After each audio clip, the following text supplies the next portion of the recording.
Is Warzone back? Because recently, due to the latest update to Warzone, I've been noticing hours and hours of my life being consumed by this high-intensity, super sweaty, overly toxic game mode, which I'm not saying is a bad thing, but the real variety and playstyle that I'm experiencing in Warzone right now is pretty limited, because everyone's either using the same meta, using the same strat, landing at the same location, and maybe I'm just bad at the game.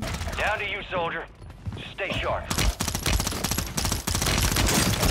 Yeah, okay, that seems real legit, but I can't help but find the absolute butt frustration in Warzone right now. Even though I'm really enjoying the game mode, I think it's an absolute blast of a time, I still think there's some work to be done. I mean, the movement feels better, the maps are 10 times better, Resurgence having a map rotation is an amazing addition. In contrast to last year's Warzone, Warzone 2, which I guess we're now on Warzone 3, or they've dialed it back to make this Warzone, literally just made me want to rip my PlayStation out of the wall, throw it on the highway, and watch as people ran it over. I mean, it was a pretty intense, boring, and butt-frustrating experience. But there's something about this new Warzone that I can't put my finger on, makes me really enjoy every aspect of getting my teeth kicked in. I noticed one large complaint that people have that I honestly have been enjoying about this entire thing is the opening cutscene to Warzone. Like, is it super repetitive? Sure. Does it make sense that Graves is in this Warzone? Absolutely not. But I love having tons of fun with this Warzone cutscene because the amount of things you can do to just make it look stupid is amazing. Like, I can just be all meta and put on my Graves skin, that way Graves is giving order to Graves.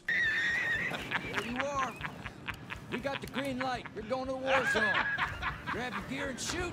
Maybe you just want to open up your game on the most tactical looking team possible, but except for you wearing your Rat Pack skin. Or you can even wear my personal favorite skin, the Violator. I mean, why would you ever name a character the Violator? I mean, at this point, I might as well just get into games and start saying, ooh, violated. And we located the rest of them. Ooh, violated. It wouldn't be a Warzone experience without some sort of metas. I mean, personally, as I saw people running around like the Rival 9 WSP and some sort of variation of like one of the assault rifles, I was laughing at them because the entire time all I was doing is running the super shotty. Got one.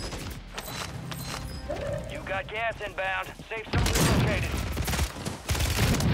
Usually when I see developers or really anyone call something super as like the name of a certain thing, I usually think it's gonna be like something really shitty and vanilla, but this is like the Superman of shotguns. I mean, you literally will blast opponents away. But again, you can find metas literally all over the place. I heard the revolvers at the time of this recording are like the new meta in Warzone, as like every single Warzone experience at this point, they somehow break the revolvers. I've never figured out how that's possible. But I'm here to like tell you at this point, the super shotgun is literally the shit. Shout out Odo Beckham Jr. As for the map variety, I mean, you have tons of different maps to play on in the Resurgence mode, but when you come to the Battle Royale mode, the new Urzikstan map is just a wonderful experience. I mean, I already felt like it was going to be fun to play when I was playing the new Modern Warfare Zombies / DMZ experience, but there's something about this new map, Urzikstan, that is just extremely fun, sort of reminiscent to the old Verdansk map that we lost after the original Warzone got nuked. Now let's wrap this thing up with one last piece. The player base. The player base in Warzone, it's like going into the major leagues.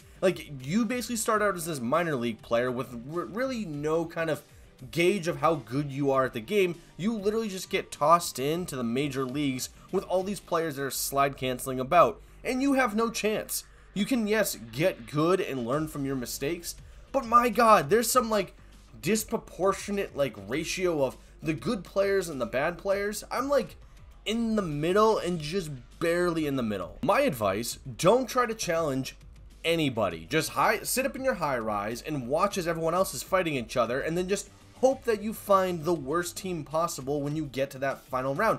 Or if you jump into a random quads game, hope that you have one good player on your team that could carry everyone. I know someone might hate that, but as someone who's like terrified for their lives and sitting in a corner every single game hoping they won't find anyone until the very end of the match, it's not pleasant. It's very challenging, and it's terrifying. The player base in this game is so good. Like, I just want to be good, but also, like, not really. But that's Warzone. I want to know what you guys have to say in the comments section below. Have you enjoyed the new Warzone experience? Do you think the game is better with the new movement system? Do you think the maps are good? Let me know what you think in the comment section below, because as always, I'd love to hear what you have to say. If you enjoyed the video, great, then leave it a like, maybe consider subscribing. It would really help out the channel, and if you didn't enjoy the video, well, it really doesn't get much better. But thanks for watching, and well, bye. Dancing with the devil, living to tell the tale. That's what I'm talking about. Let's see how you did. You fight through hell and not a scratch on you. Good shit. War is for the warriors. Maybe this isn't a place for you.